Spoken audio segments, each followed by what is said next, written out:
मैं ये समझता हूं कि गिरफ्तारी होना हर समय तैयार रहना चाहिए। लोग व्यवस्था को तानाशाही ढंग से चलाने का प्रयास कर रहे हैं, लेकिन जनता इन्हें विफल कर देगी। बर्क साहब निर्भीक हैं और कोई ऐसा उनसे गुनाह नहीं है कि जिसके लिए वो घबरा जाए। कुछ तो सस्ता लो, सब बढ़िया लो। इसमें क्या खास बात है? थोड़े में ज्यादा स्वाद, यही तो है इसकी खास बात। मसाला। हिम्मत है इनको तो उसको गिरफ्तार करे ना। ये एक जनता द्वारा निर्वाचित, लाखों जनता के द्वारा निर्वाचित, आरोप क्या है उनके ऊपर बताओ। कोई आरोप बताओ। हत्या क्या है कि डकैती क्या है, किस चीज का है? बलात्कार का है, पब्लिक को भड़काने का। और ये जो रोज पब्लिक को भड़काने का, कल लखनऊ की सड़कों पर पता चला 25-26 संगठन सब बटुर गया था।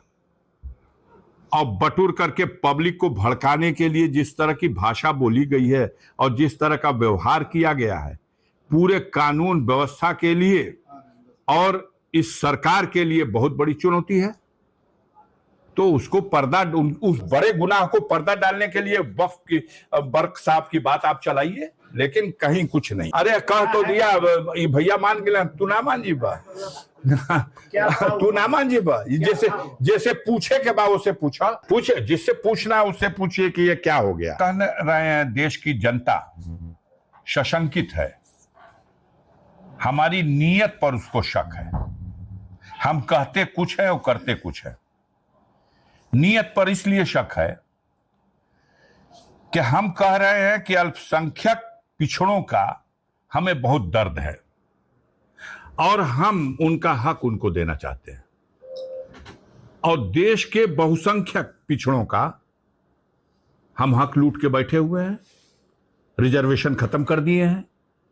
इसलिए लोगों को शक है, लोगों को इसलिए संदेह हो रहा है कि हम अल्पसंख्यक महिलाओं के प्रति बहुत चिंतित हैं। हम अल्पसंख्यक महिलाओं को उनका कल्याण करने के लिए, उनका अधिकार देने के लिए, उनके हित में यह फैसला ले रहे हैं। अब इस सवाल पर तो हमें कई लोग कहते हैं निजी सवालों पर मत कहिए, लेकिन अगर हमने अपने परिवार को भी हक न लौटाया हो उसका, तो हमसे कैसे कोई उम्मीद करेगा कि हम अल्पसंख्यक महिलाओं का दर्द अपने दिल में सही पाले हुए हैं। थोड़े में ज्यादा स्वाद, यही तो है इसकी खास बात। वाओ मामा, क्या स्वाद है। अरे मेरे राजा, मसाला।